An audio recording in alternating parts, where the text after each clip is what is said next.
حضرت علی المرتضیٰ کی محبت ایمان ہے. اور پھر ویسے بھی حضرت علی اتنے دانا ہیں. حضور علیہ السلام نے فرمایا اگر میں علم کا شہر ہوں تو پھر علی دروازہ ہے. علی باب علم کے، شہر علم کے باب علی ہے. امام صفوری کہتے ہیں ایک دن نا حضرت جبریل امین انسانی شکل میں مولا علی کے سامنے آ کے کھڑے ہو گئے.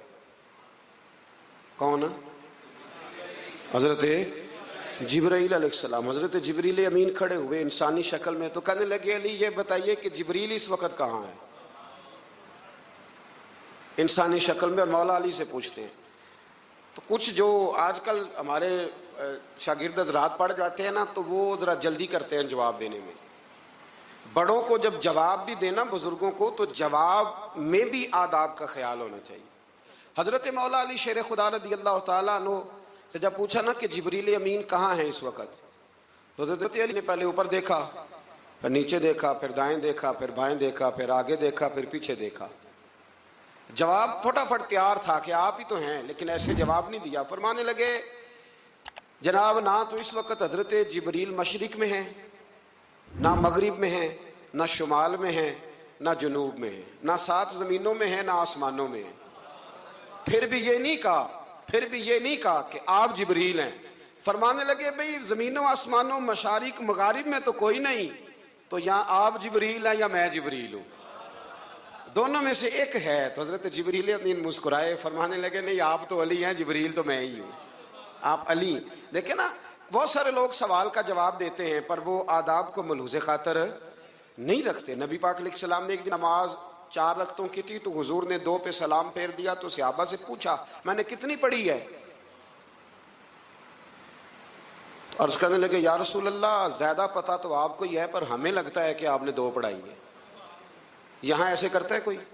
سوال ہی نہیں پیدا ہوتا. یعنی 1 منٹ سے پہلے امام غزالی ایک درویش کے مرید ہو گئے تھے تو بہت بڑے عالم تھے.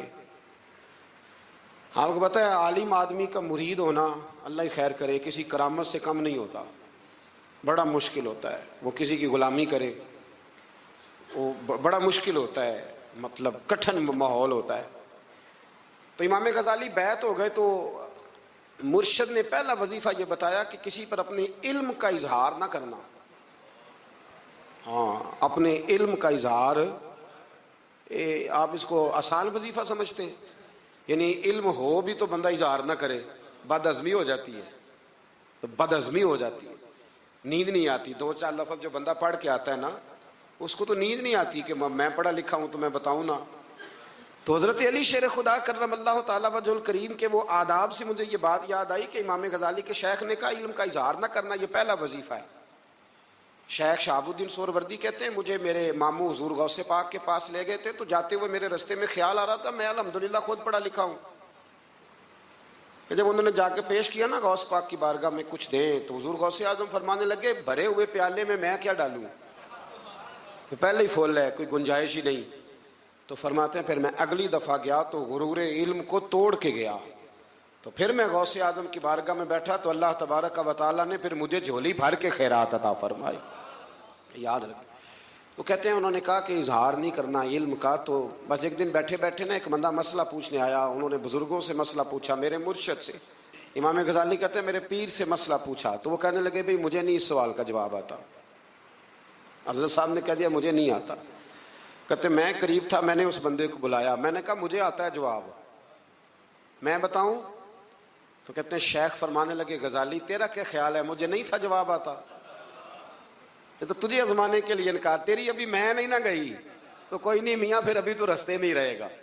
فٹافٹ لوگ کہتے ہیں ہم ایسی لاکھوں کتابیں قابل ضبطی سمجھتے جن کو پڑھ کے بیٹے باپ کو خبتی سمجھتے.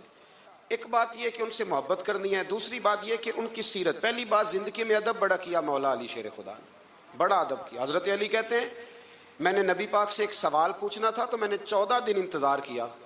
نہیں سوال جو ذہن میں آ جائے تو نمبر پاس ہوتا ہے تو 14 منٹ انتظار ہوتا ہے، میں نے تو گھنٹے کا ہی نہیں. یعنی 14 منٹ بھی بندے انتظار، سوال ہی پیدا نہیں ہوتا. اور اگر پیر صاحب فون نہ ریسیو کریں تو وہ متکبر ہیں، اگر وہ فون نہ اٹھائیں تو پھر یہ ہے کہ اب دین کی بات کس سے پوچھیں جی ہم، پھر ہمارے پاس فلسفہ ہے. کہتے ہیں میں نے 14 دن انتظار کیا. کیا؟ مولا علی فرماتے میرے دل میں خیال تھا کہ کوئی اور آ جائے اور جو میں بات پوچھنا چاہتا ہوں وہ نبی پاک سے پوچھ لے، وہ حضور سے پوچھ لے تو میرا بھی چلو معاملہ بن جائے گا۔ اب ان سے زیادہ کو بے تکلف تو نہیں تھا نا نبی پاک کی بارگاہ میں، جھٹ پوچھ سکتے تھے۔ 14 دن کہتے ہیں 14 دن کے بعد بندہ آیا، وہی سوال پوچھا جو میں نے پوچھنا تھا، تو کہتے ہیں حضور جواب اسے دے رہے تھے اور دیکھ میری طرف رہے تھے، جواب اسے دے رہے تھے اور توجہ حضور کی میری جانب۔ ایک ان کی زندگی میں ادب بڑھا ہے۔ دوسری بات یہ کہ گہرا علم ہے مولا علی کا۔ ہمارے ہاں لوگوں کے پاس علم ہوتا ہے، اللہ ماشاء اللہ بڑے بڑے اچھے علماء ہیں، لیکن بعض جگہ پہ علم بڑا سطحی سا ہے، سطحی سا، یعنی ساری زندگی جس بندے نے علم پڑھا ہے وہ گہرائی تک نہیں اترا، یعنی اس پر عمل نہیں کر سکا۔ تو اگر میرا علم مجھے نفع نہیں دے رہا تو میرا علم کسی کو کیا نفع دے گا؟ حضرت علی کا علم گہرا تھا، سیانہ علم تھا، گہرائی والی بات کرتے تھے، بڑی سوچ سمجھ کے فیصلہ کرتے تھے اور بڑے زیرک تھے، دانا آدمی تھے حضرت مولا علی شیر خدا رضی اللہ۔ اور آپ کا فہم و فراست نرالا تھا۔ ایک شخص نے کہا جی میں نے ترس کھا کے ایک عورت سے شادی کیا، وہ بوڑھی تھی، ترس کھا کے نکاح کیا، میں جوان وہ بوڑھی ہے، پر میں قریب جاتا ہوں تو مجھے پتہ نہیں کیا ہوتا ہے، وہ بڑی جگہ پہ گیا ہوں پر میرا مسئلہ نہیں حل ہوتا، حالانکہ وہ لاوارث تھی اور شادی نہیں اس کی ہو سکی۔ تو حضرت علی شیر خدا فرمانے لگے بی بی کو میرے پاس لا، عورت کو لا۔ وہ لائے تو آپ فرمانے تیرا نکاح نہیں ہوا؟ کہنے لگی نہیں۔ فرمایا سوچ لے، چپ کر گئی۔ فرمایا کوئی گناہ کیا ہو؟ خاموش ہو گئی۔ کہنے لگی میں نے میرا آغاز تھا جوانی کا تو میں نے ایک ناجائز بچہ پیدا کیا تھا، پھر اسے پھینک دیا، آبادی میں پھینکا۔ تو حضرت علی شیر خدا فرمانے لگے یہ تیرا وہی بچہ ہے۔ چونکہ جو اس نے کیفیات بتائی ہیں وہ یہ ہے کہ انسان ماں بہن جو اس کی ہوتی ہے نا، کچھ بھی ہو جائے، اللہ تعالیٰ نے فطری جذبے رکھے ہوتے ہیں، تو وہ کوئی حیوان ہو تو بات الگ ہے، اگر انسان ہو تو وہ مطلب انسان ماں کے سینے سے لگ بھی جائے تو اسے شفقت کا رنگ تو نظر آتا ہے، لیکن اس کے اندر وہ جذبات پیدا ہو سکتے نہیں۔ بیٹی سینے سے لگ جائے تو وہ والے جذبات اس میں تو حضرت علی شیر خدا کا علم بڑا باریک۔ تو آپ فرمانے لگے میاں وہ جو تیرا اس کے اوپر ترس آیا نا، اس کی بھی وجہ یہ ہے کہ تیرا اس سے کوئی ازل سے رشتہ ہے، لہذا تمہارا نکاحی منعقد اتنا گہرا، سیانہ اور پیچیدہ، یعنی باتوں کی گہرائی تک۔ آج ہمارے بہت سارے میری طرح کے لوگ تقریر کرتے ہیں تو وہ عوامی نفسیات کے مطابق بات نہیں کر پاتے، کیونکہ ہم جو تقریر رٹ کے آئے ہیں وہ تو ہم نے تو علم ظاہر کرنا ہے، اور نعرہ لگوانا بڑا شوق ہے، جب تک وہ مطلب لوگوں میں شوق نہ پیدا ہو پھر بعد میں گفتگو ہوتی ہے آج میں جلسہ لوٹ لیا ہے۔ تو میں کہا کرتا ہوں کہ جلسہ لوٹا نہیں جاتا، جلسے میں تو کچھ لٹایا جاتا ہے، علم دیا جاتا ہے، فہم دیا جاتا ہے، شوق دیا جاتا ہے، تو یہ کیا مطلب بات ہوئی؟ تو گہرا علم تھا۔ چوتھی بات، علم بھی تھا اور تقوی بھی تھا، پرہیزگاری بھی تھی۔ جب آپ خلیفہ تھے نا، امیر المومنین تھے، امیر المومنین، آپ میں چلو صوبائی وزیر کی بات نہیں کرتا، آپ کسی نا حلقے سے، جو وہ ہمارے پاکستان میں عہدے بہت زیادہ ہیں، تو جس کو کوئی ہلکا سا نا چلو پرانا ورکر ہے تو کوئی دے دیتے ہیں، اس کو بھی مل جائیں تو 15 کو بورڈ تو اس کے بھی کہیں نہیں گئے مبارکباد کے۔ اللہ اسے پوچھیں کہ تیرا اصل میں کام کیا ہے تو کام کوئی بھی نہیں ہوتا اس کا، بورڈ لگ جاتے ہیں، بڑا کیا بات ہے جناب، موج بن گئی۔ حضرت علی امیر المومنین تھے اور کوفے کے چوک میں کھڑے تھے، کوفے کے چوک میں، اور فرما رہے تھے کہ بھئی یہ میری زرہ ہے، بڑی قیمتی ہے، یہ کوئی بندہ خرید لے۔ کسی نے قریب جا کے پوچھا امیر المومنین کیوں بیچ رہے ہو؟ تو فرمانے لگے میری طامت پرانی ہو گئی ہے، اب نہ اتنی پرانی ہوئی ہے کہ اس پہ پیوند لگنے کی بھی جگہ کوئی نہیں بچی، اگر یہ پھٹنے کے قریب نہ جاتی تو میں زرہ نہ بیچتا۔ امام حسن رضی اللہ تعالیٰ عنہ کہتے ہیں میرے ابا جی خزانے کا سارا منہ کھول کے اللہ کے بندوں میں بانٹ کے تو اس کمرے میں 2 نفل پڑھ کے کہتے تھے یا اللہ گواہ ہو جا، میں نے قوم کی امانت قوم پہ خرچ کر دی ہے۔ یہ پرہیزگاری، یہ تقوی، یہ ذوق حضرت مولا کائنات شیر خدا علی المرتضیٰ رضی اللہ تعالی عنہ۔ ہمارے ہاں نا ہم نے بانٹ دی ہیں چیزیں، یعنی کوئی بندہ زہرا حضرت علی کے نعرے لگانے لگ جائے تو لوگوں کو شک پڑ جاتا ہے۔ تو ایک بندہ میرے کان میں کہنے لگا 2-3 دن سے یہاں علی علی ہو رہی ہے کان میں۔ اب بڑی جلدی ہمارے تھرمامیٹر والے لوگ بھی بڑے تیار بیٹھے رہتے ہیں، کہنے لگا 2-3 دن ہو گئے یہاں علی علی ہو رہی ہے۔ میں کیا دعا کر ہندی روے، تو کہنے لگا آپ نے کوئی وضاحت نہیں کی. میں کہ تینوں اصل وضاحت دی لوڑ نہیں, تینوں کسی اور شے دی لوڑ ہے. عجیب بیوقوف آدمی ہے بھائی. ان لوگوں کا تو رشتہ ہی کوئی نہیں مولا علی شیر خدا کے ساتھ. اور ہم جو ہیں ہم تو مرید ہیں مولا علی شیر خدا. اعلیٰ حضرت فرماتے ہیں کہ حضور سے پہلے بھی جس کو ولایت ملی ہے وہ مولا علی کے صدقے ملی ہے, اور قیامت تک جسے اللہ ولایت دے گا وہ مولا علی شیر خدا کے قدموں کی خیرات کی برکت سے دے. ایک سلسلہ علیہ نقشبندیہ ہے جو حضرت ابوبکر صدیق سے انسلاک کرتے ہیں, باقی تو تمام سلاسل کو سارا فیض ہی مولا علی شیر خدا سے. تو آپ یہ کیسی بات کریں گے کہ جناب وہ فلانے کا آپ. جی میں نے اسے کہا کہ شاید, میرا دعویٰ کوئی نہیں, پر میری جو اپنی تھوڑا بہت مطالعہ ہے نا, میں انسائکلوپیڈیا ہوں حضرت عمر فاروق کا. مجھے جنون ہے حضرت عمر فاروق سے محبت, جنون ہے. اور میں نے ایک دفعہ سکیچ صرف ابھی بنایا ہے, تو شاید میں 2 جلدوں میں کتاب لکھ دوں حضرت عمر فاروق. یعنی شاید ان کے حالات پر کوئی ایسی کتاب جو دنیا میں چھپی ہو اور میں نے دیکھی نہ ہو, شاید وہ جس ذریعے سے بھی. اور آپ میری گفتگو سن لیں, شاید ہر دوسری بات میں حضرت عمر کی کرتا ہوں, لیکن ایک بات پکی ہے کہ مرید میں مولا علی شیر خدا کا. یہ بات میاں پکی ہے, اس میں شک کوئی نہیں نا. اس لیے کہ حضور کے بعد فیض مولا علی سے, پھر امام حسین سے, پھر امام زین. یہ ہمارے بزرگوں نے ہمیں شجرہ یہ دیا ہے. تو آپ وہ جو بات جہاں ہے وہ وہاں ہے. حضرت ابوبکر صدیق کے بارے میں جو شک کرے پکا بے ایمان ہے.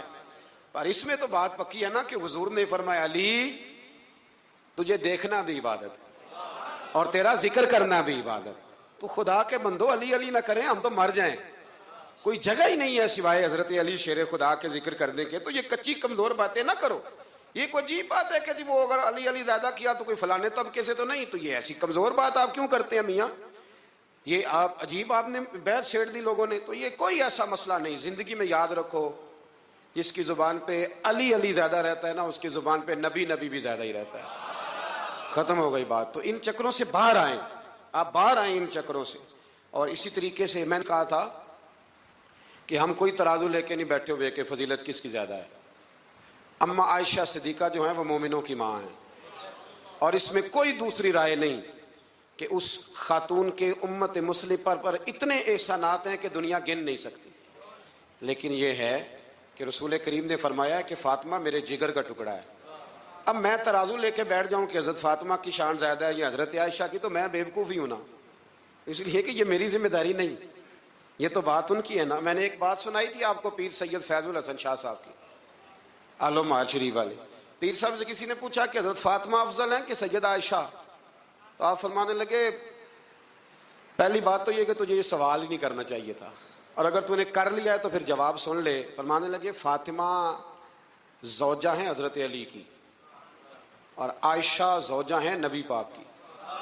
تو علی کی زوجہ نبی کی زوجہ سے افضل نہیں ہو سکتی. اور پھر فرمانے لگے عائشہ بیٹی ہیں ابو بکر صدیق کی, اور فاطمہ بیٹی ہے مصطفیٰ کریم کی.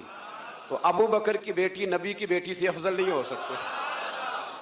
وہ بندہ کہنے لگا حضرت جی رزلٹ کیا نکلا؟ کہنے لگے گھر جا کے کٹ دے رہی تینوں گل دار چھڑی ہے, اب تو گھر جا اور رزلٹ گھر جا کے نکالتا رہے. میں نے تو تجھے نا بتا دیا ہے کہ جو اصل بات ہے وہ یہ ہے کہ ابو بکر صدیق کی بیٹی نبی پاک کی بیٹی سے افضل ہو سکتی نہیں, اور علی المرتضیٰ کی زوجہ نبی پاک کی زوجہ سے افضل ہو سکتی.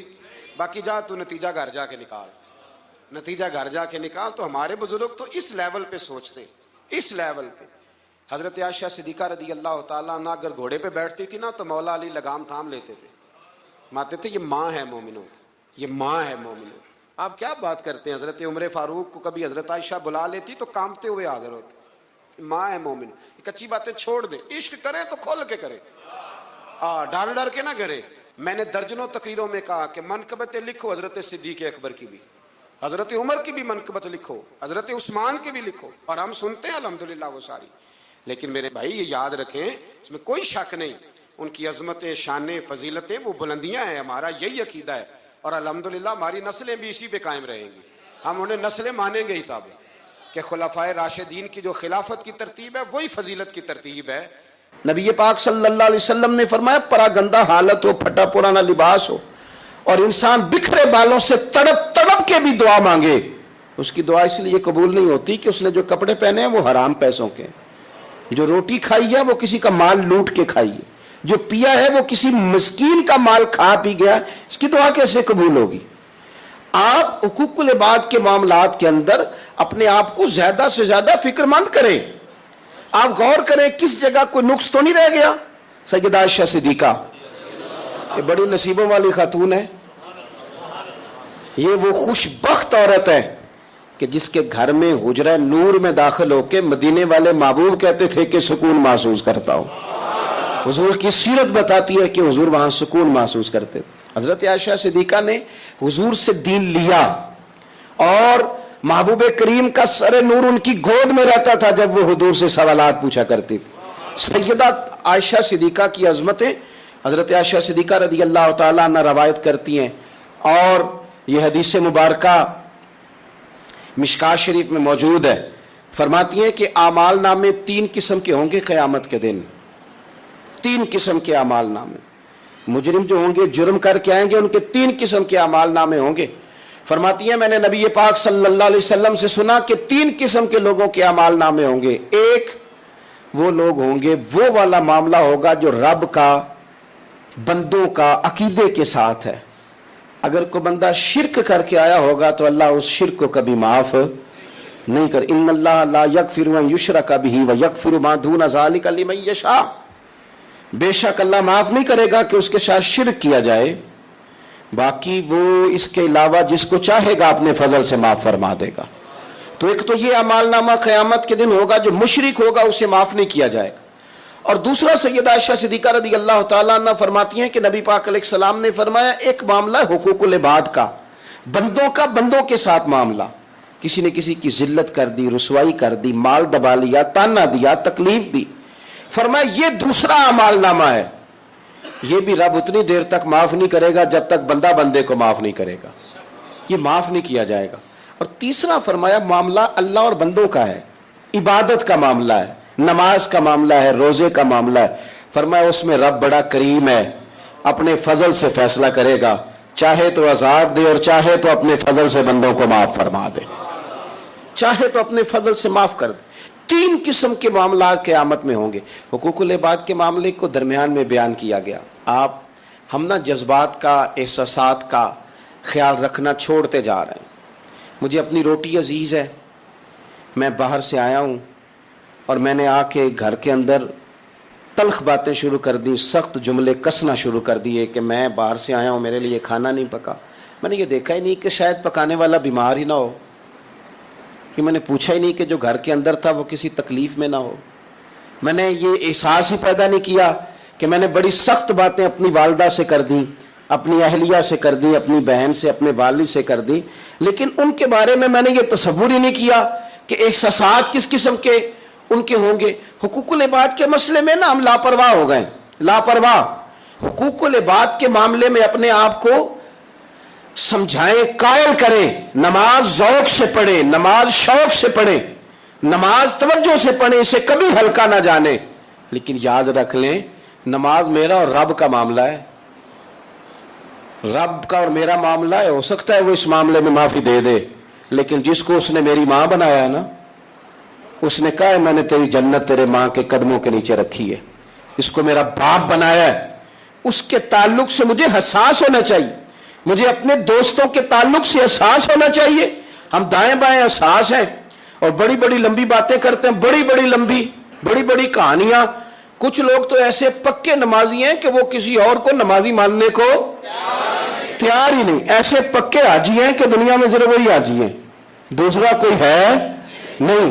کچھ مطلب میں اس طرح کے لوگوں کو میں ذمہ داری سے کہہ رہا ہوں، میری طرح کے مولوی کہتے ہیں فلانا بندہ بے شرع ہے. جی آپ باشرع ہیں؟ کہتے ہیں ہاں میں نے داڑھی تو رکھی ہوئی ہے نا. داڑھی کا نام ہی صرف شرع نہیں، سچ بولنے کا نام بھی شرع ہے، حلال کھانا بھی شرع ہے، حقوق العباد کا لحاظ کرنا بھی شرع. یہ کیا بات ہوئی کہ آپ نے 2 4 5 چیزوں کو آپ نے اپنا لیا اور کہا میں دیندار ہوں باقی سارے بے دین ہیں. آپ ماحول کا خیال کریں، حقوق العباد کے تعلق سے ذمہ داریوں کا احساس کریں اور بڑی جلدی آپ چیزوں کو سمجھیں. میں یہ کرنا چاہ رہا تھا کہ آپ کو ہر آدمی کا احساس کرنا ہے، ہر آدمی، اور حقوق العباد کے تعلق سے آپ کو چیزوں کو سمجھنا ہے، اس پر آپ کو غور کرنا. اب سنگی یہاں میں خانقاہی آدمی ہوں، دوست یہاں آتے ہیں، کچھ دوست مجھے ایسے بھی آ کے کہتے ہیں کہ سب ایک ہفتہ آپ کے ساتھ رہنا ہے. میں کہتا ہوں بات آپ کی ٹھیک ہے، لیکن میرے بزرگ فرمایا کرتے تھے کہ کسی کو بھی رکھنا ہے تو پہلے اس کے گھر کے حالات کا جائزہ لے کے رکھنا ہے. ویسے اس کو رکھنا کیوں کہ گھر میں اماں بیمار اور بیٹا پیر صاحب کے دروازے پہ جھاڑو دے رہا ہو، گھر میں والد بیمار ہو اور بیٹا جناب وہ تبلیغ کرنے گیا ہو، گھر کے اندر بیوی اس پریشانی میں ہو کہ میں دوائی لینے کس کے ساتھ جاؤں، زچہ بچہ کے مسئلے چل رہے ہیں، اور صاحب کہے کہ میں جہاد کے لیے گیا ہوا ہوں، تو بخاری شریف سنیں نا آپ، مسلم شریف سنیں، نبی پاک صلی اللہ تعالی علیہ وسلم نے فرمایا کسی عورت کے لیے کسی مرد کے پاس تنہا جانا اتنی دیر تک جائز نہیں جب تک اس کا اپنا محرم ساتھ نہ ہو. یعنی وہ ڈاکٹر کے پاس بھی اندر اکیلے جائے گی تو اپنا محرم ساتھ لے کے، بھائی ہو، بیٹا ہو، شوہر ہو، کوئی ہو، جائز نہیں. اور فرمایا سفر کرنا بھی اس کے لیے جائز نہیں جب تک کہ اس کا محرم ساتھ ہو. یہ سفر کا معاملہ بھی بڑا عجیب ہے. عمرے کے لیے لوگ مسئلہ پوچھ لیتے ہیں کہ عورت بغیر محرم کے جا سکتی ہے؟ میں نے کہا جی نہیں جا سکتی. حج کے لیے بغیر محرم کے جا سکتی ہے؟ جی نہیں جا سکتی. لیکن عورت کے لیے صرف حج عمرے میں محرم شرط نہیں، وہ پنڈی بھی بغیر محرم کے نہیں جا سکتی، وہ ملتان بھی بغیر محرم کے نہیں جا سکتی. وہ جتنا سفر ہو نا 3 دن کا جس سے انسان مسافر بنتا ہے، وہاں وہ شادی پہ بھی بغیر محرم کے نہیں جا سکتی. وہ سفر ہو اگر اتنا جس سے بندہ مسافر بنتا ہے تو وہ وہاں کسی کے انتقال کے بھی بغیر محرم کے نہیں جا سکتی. حج عمرے پہ محرم یاد آتا ہے، باقی جگہوں پہ بھی یاد رہنا چاہیے. عزیز، نبی پاک صلی اللہ علیہ وسلم نے فرمایا عورت کسی مرد کے ساتھ تنہا نہ ہو جب تک کہ اس کا محرم ساتھ نہ ہو، اور وہ سفر بھی نہ کرے جب تک اس کا محرم ساتھ نہ ہو. ایک صحابی اٹھ کے کھڑے ہو گئے، بخاری مسلم ہے، عرض کرنے لگے یا رسول اللہ صلی اللہ علیہ وسلم، میری بیوی تو حج کرنے جا رہی ہے اور میرا نام جہاد کے لیے غزوے میں لکھ دیا گیا، وہ جا رہی ہے حج کے لیے اور میں جا رہا ہوں جہاد کے لیے، تو میرے لیے کیا حکم ہے؟ تو یہ اب حضور نے فیصلہ فرمایا، یہ اب حضور نے فیصلہ فرمایا کہ تبلیغ کرنی ہے کہ جہاد کرنا ہے، کہ تو نے خانقاہ پہ جا کے پیر صاحب کی بارگاہ میں رہنا ہے، کہ تو نے حقوق العباد کو مقدم کرنا ہے.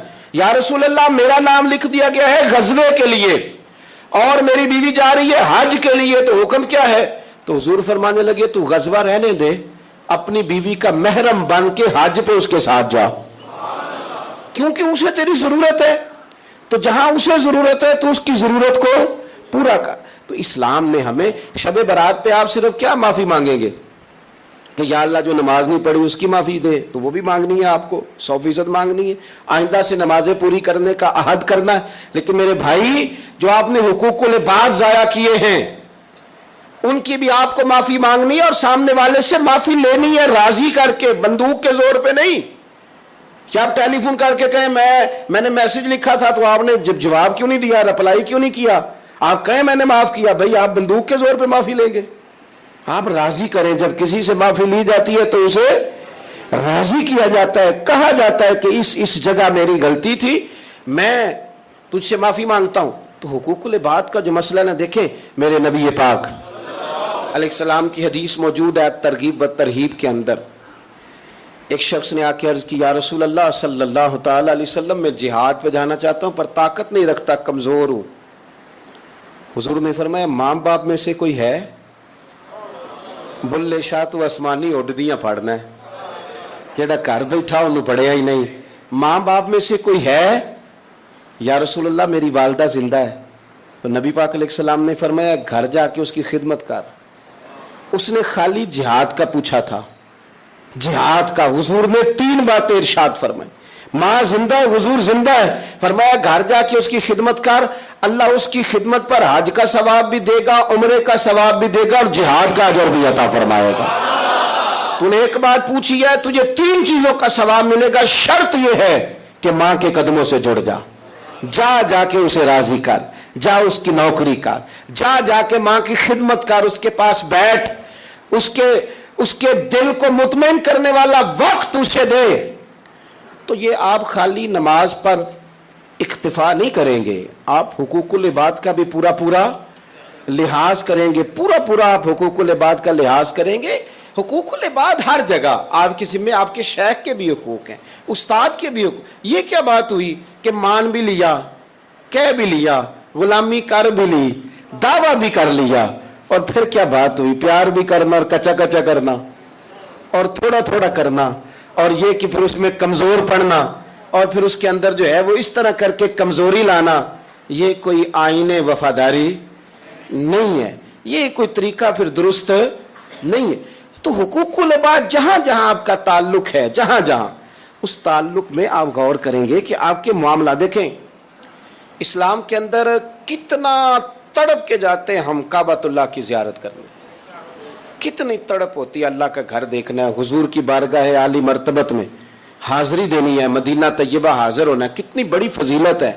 لیکن آپ کو پتہ ہے کتنی برکت والی جگہ ہے بیت اللہ شریف؟ طواف کے پھیرے 7 ہیں، لیکن ان میں حجر اسود کا بوسہ ایک ہے۔ حجر اسود کا بوسہ ایک دفعہ لے لو تو کافی ہے۔ کمال یہ ہے کہ صرف ایک ہی نہیں ہے، بھی کوئی نہیں۔ اگر رش زیادہ ہے نا تم دور سے اشارہ ہی کر لو، کس لیے اتنی دور سے چل کے آئے ہیں، تو اب بھی حجر اسود کو نہ چومیں۔ تو ہمیں حکم دے دیا گیا کہ شوق تمہارا اپنی جگہ پر، تم اکیلے تو نہیں نہ آئے، بوڑھے بھی آئے ہیں، بیمار بھی آئے ہیں۔ دیکھیں ایک حدیث حضور صلی اللہ علیہ وسلم نے فرمایا کہ میرا دل کرتا ہے کہ میں کسی جوان سے کہوں کہ وہ عشاء کی جماعت کرائے، اور میں جوانوں سے کہوں کہ وہ لکڑیاں جمع کریں، اور جو لوگ نماز پڑھنے نہیں آئے میرا دل کرتا ہے ان کے گھر جلا دوں۔ اتنا سخت تاکیدی حکم جماعت کے لیے بیان کیا، لیکن یہ بھی بیان کر دیا کہ اگر تم نے کچا لہسن کھایا ہے، پیاز کھایا ہے، مولی کھا لی ہے، تمہارے منہ سے بدبو آتی ہے یا تمہارے جسم سے کسی وجہ سے بدبو آتی ہے تو مسجد نہ آنا، نمازیوں کو تکلیف ہوگی۔ اللہ کرے آپ سمجھیں، جماعت کا حکم اپنی جگہ پہ تاکید کے ساتھ ہے، لیکن آ کے کسی نمازی کو تکلیف دینے کی پھر بھی اجازت نہیں ہے۔ یعنی جس مسجد میں کچا لہسن پیاز یہ چیزیں کھانی حرام تو نہیں نا، جائز ہے نا، لیکن تیرے منہ کی بدبو سے کسی کو تکلیف ہوگی تو تجھے کہا گیا کہ مسجد میں آ کے نمازی کو تکلیف نہ دے، لیکن تو نے وہ اس چیز پر قیاس ہی نہیں کیا، تو نے لفظوں سے تکلیف دے دی، جملوں سے تکلیف دے دی، باتیں کسنی، ایسے سلام پھیر کے بندہ پیچھے ہٹا ہے، پتہ نہیں کیا مجبوری ہے اس کو، تو ایک صاحب نے روک لیا، کہتا تینوں بڑی کال ہے، اتنی جلدی تھی تو آیا کیوں تھا؟ بھائی پوچھ تو لینا اسے، خدا جانے کیا مجبوری ہے، وہ آ گیا نماز پڑھ لی، اب کیا مسئلہ کیا جا سکتا ہے؟ تو اس طرح نہ کریں۔ وہ کسی نے کہا تھا میرا اس شہر عداوت میں بسیرا ہے جہاں لوگ سجدوں میں بھی لوگوں کا برا سوچتے ہیں، لوگ سجدوں میں بھی لوگوں کا برا سوچتے ہیں۔ تو آپ کے جو حقوق العباد کے معاملات ہیں اس میں صرف نماز روزے کی گواہی ہی قابل قبول نہیں ہے، حقوق العباد کا مسئلہ بڑا ضروری ہے۔ آپ کے لین دین کے معاملات کس طرح کے ہیں یہ معاملہ بڑا ضروری ہے، آپ معاملات کے کتنے صاف ہیں یہ مسئلہ بڑا ضروری ہے، آپ اپنے وعدوں کے کتنے پابند ہیں یہ معاملہ بڑا ضروری ہے، آپ قول و قرار پہ کتنی جلدی پہنچتے ہیں یہ معاملہ بڑا ضروری ہے، آپ کا حقوق العباد کے مسئلے میں صاف ہونا، لین دین کے معاملات میں صاف ہونا، رشتہ داروں کے ساتھ آپ کے تعلقات کا کھرا ہونا، پڑوسیوں کے ساتھ معاملہ ٹھیک ہونا، آپ کے دوستوں کے ساتھ جو آپ کے ساتھ رہتے ہیں ان کے ساتھ معاملہ ٹھیک ہونا۔ ایک بندے نے نا گواہی دینی تھی، حضرت عمر کا زمانہ تھا، ذرا دین کو دیکھیے، ہمارے اکابرین، ہمارے اسلاف صحابہ کرام علیہم رضوان دین کی کون سی صورت ہمارے سامنے رکھتے ہیں۔ امام غزالی نے اس کو لکھا ہے، حضرت عمر فاروق رضی اللہ تعالیٰ عنہ کا زمانہ تھا تو کوئی مسئلہ کوئی مقدمہ پیش ہوا تو ایک صاحب کسی کی گواہی دینے لگے اور تعریف کرنے لگے بندہ بڑا اچھا ہے، بندہ بڑا اچھا ہے، تو حضرت عمر نے 3 باتیں ارشاد فرمائیں۔ آپ فرمانے لگے تو اس کا پڑوسی ہے؟ اس نے کہا نہیں، تو فرمایا تمہیں کیسے پتا بڑا اچھا ہے؟ پھر آپ نے فرمایا تو نے کبھی اس کے ساتھ سفر کیا ہے؟ اس نے کہا نہیں، تو آپ نے فرمایا پھر تجھے کیسے پتا کہ بندہ بڑا اچھا ہے؟ تیسری بات ارشاد فرمائی، فرمایا کبھی درہم و دینار کا لین دین کیا ہے؟ کہا حضور نہیں، تو فرمایا پھر تمہیں کیسے پتا بندہ بڑا اچھا ہے؟ جب وہ تینوں سوال اس کے ساتھ ہو چکے تو حضرت عمر نے کہا، جناب عمر نے، حضرت عمر فرمانے لگے اچھا اچھا، تو نے اسے نماز پڑھتے دیکھا ہوگا، تو نے اسے مسجد میں عبادت کرتے دیکھا ہوگا، تلاوت کرتے دیکھا ہوگا۔ کہا حضور ہاں۔ فرمایا اگر تو نے خالی عبادت کرتے دیکھا نا تو پھر جا، تو گواہی نہ دے، تو اسے کوئی نہیں جانتا۔ خالی گواہی عبادت پر نہ دے، حالانکہ وہاں بھی گواہی ہے، مسجد میں آتا جاتا دیکھو تو صاحب ایمان ہونے کی گواہی دو، لیکن اس کے معاملات کی گواہی، اس کی صفائی اور ستھرائی کی گواہی یہ آپ تبھی دیں گے جب آپ کا اس کے ساتھ لین دین کا کوئی تعلق رہا ہوگا۔ حضرت عمر نے فرمایا خالی نماز دیکھ کے گواہی نہ دے، خالی نماز دیکھ کے گواہی نہ دے، تو بتا کہ پڑوسی رہا ہے اس کا، سفر کیا اس کے ساتھ، کبھی لین دین کے معاملات ہوئے، اگر ان معاملات میں کھڑا ہے تو پھر گواہی دے، اور اگر یہ نہیں تو پھر تو اسے جانتا بھی اپنے معاملات کو صاف رکھے، صاف رکھیں۔ آپ کو پتہ ہے نبی پاک صلی اللہ علیہ وسلم نے جلد بازی سے منع کیا ہے، جلد بازی کسی کام میں نہ کرو، لیکن فرمایا دو چار کاموں میں جلد بازی کرو، ان میں سے ایک فرمایا کہ اگر تم نے کسی کا قرض دینا ہے نا اور تمہارے پاس پیسے آ گئے ہیں تو پھر واپس کرنے میں جلدی کرو۔ معاملات کی جو صفائی ہے نا حقوق العباد کے تعلق سے، وہ اتنا ضروری کام ہے کہ نبی پاک صلی اللہ تعالی علیہ وسلم نے نا منبر پر بیٹھ کر کن دنوں، جن دنوں حضور کے وصال ظاہری کے دن قریب تھے، تیز بخار تھا، منبر پر بیٹھ کر کریم محبوب نے فرمایا تھا لوگوں، رب نے ایک بندے کو اختیار دیا ہے، چاہے تو دنیا میں رہے اور چاہے تو اس کی بارگاہ میں حاضر ہو جائے، اس بندے نے جانے کا ارادہ کر لیا ہے۔ حضور فرماتے ہیں میں تمہارے بیچ رہا ہوں، اگر میری وجہ سے تکلیف پہنچی ہو تو بدلہ لے سکتے ہو۔ یہ اس طرح کی دعوت نہیں تھی نا جس طرح کی ہم دیتے ہیں۔ حضور کے لیے تو کسی نے گمان بھی کیا تو گناہگار ہوگا، مجرم ہوگا، لیکن ایک صحابی حضرت عکاشہ بن محصن اٹھ کے کھڑے ہو گئے، عرض کی یا رسول اللہ صلی اللہ علیہ وسلم، ایک جنگ کے موقع پر آپ نے مجھے درہ مارا تھا، میں نے بدلہ لینا ہے، تو حضور نے فرمایا درہ منگایا جائے۔ حضرت بلال گئے سیدہ فاطمہ کے گھر درہ لینے، سیدہ پاک رضی اللہ تعالیٰ عنہ فرمانے لگی بلال درہ اور اس کیفیت میں؟ تو کہا اماں جی یہ معاملہ ہے، بی بی صاحبہ یہ مسئلہ ہے۔ تو حضرت فاطمہ نے دونوں شہزادے ساتھ بھیجے، کہنے لگی عکاشہ سے کہنا میرے پتر دونوں حاضر ہیں، 100 درہ مارے، لیکن حضور کی طبیعت صحیح نہیں ہے، ان کے قریب نہ جائے کوئی۔ وہ درہ آیا تو حضرت حسنین کریمین بھی ساتھ تھے، حضور نے دیکھا شہزادوں کو تو بات سمجھ گئے فاطمہ نے کیوں بھیجا، تو محبوب کریم نے بٹھا دیا، فرمایا عکاشہ یہ لو نا اور بدلہ لو۔ جناب عکاشہ درہ لے کے آگے بڑھے تو ہر صحابی کی آنکھوں میں آنسو آئے، ہر صحابی قریب آ کے کہا حضور کمر سے کپڑا ہٹائیے، میری پشت اس وقت اس پہ کپڑا نہیں تھا، ننگی تھی جب درہ لگا تھا۔ حضور نے کپڑا ہٹایا تو جناب عکاشہ نے درہ دور پھینکا اور حضور کی کمر مبارک کو چومنا شروع کر دیا، دیر تک چومتے رہے، اور پھر کہنے لگے حضور یہ آج میرا ہی مقدر تھا، اللہ نے مجھے یہ موقع دینا تھا، کس ظالم نے، کس نے آپ سے بدلہ لینا تھا، یہ تو ایک موقع بنایا تھا حضور کے قریب جانے کا۔ تو حضور نے فرمایا جس نے جنتی کی زیارت کرنی ہو میرے عکاشہ کی کر لے۔ تو میرے عزیز آپ اپنے معاملات کو جلدی سے صاف کریں۔ پر یہ شکوہ ہے میں نے کبھی کسی کو ستایا تو نہیں، پر میرے حالات نہیں ٹھیک ہوتے، آپ نہ مانے، پر یہ شکوہ ہے کہ فلانے کے پاس دولت زیادہ ہے، اس نے پتہ نہیں وہ آگے نکل گیا اور میں پیچھے رہ گیا، نہ مانے پر یہ شکوہ ہے۔ کس سے کر رہے ہو؟ رب رسول سے؟ او ہس بولے تے دی مہربانی، اساں تے لاڈ ہی لڑاونے نے، کس سے شکوہ کر رہے ہو؟ خدا کے بندو، غلامی کرتے ہیں، شکوے کرتے ہیں کوئی؟ حضرت ام سلمہ رضی اللہ تعالیٰ عنہ، شوہر کا نام ہے ابو سلمہ، بیٹے کا نام ہے سلمہ، کہتی ہیں میں، میرا شوہر، میرا بیٹا، تینوں، چھوٹا بیٹا میرا، ہم نکلے مکہ مکرمہ سے مدینہ طیبہ جانے کے لیے۔ ایک کی بیٹا ہے در نبی پر پڑا رہوں گا، پڑے ہی رہنے سے کام ہوگا، کبھی تو قسمت کھلے گی میری، کبھی تو میرا سلام ہوگا، در نبی پر پڑا رہوں گا، پڑے ہی رہنے سے کام ہوگا،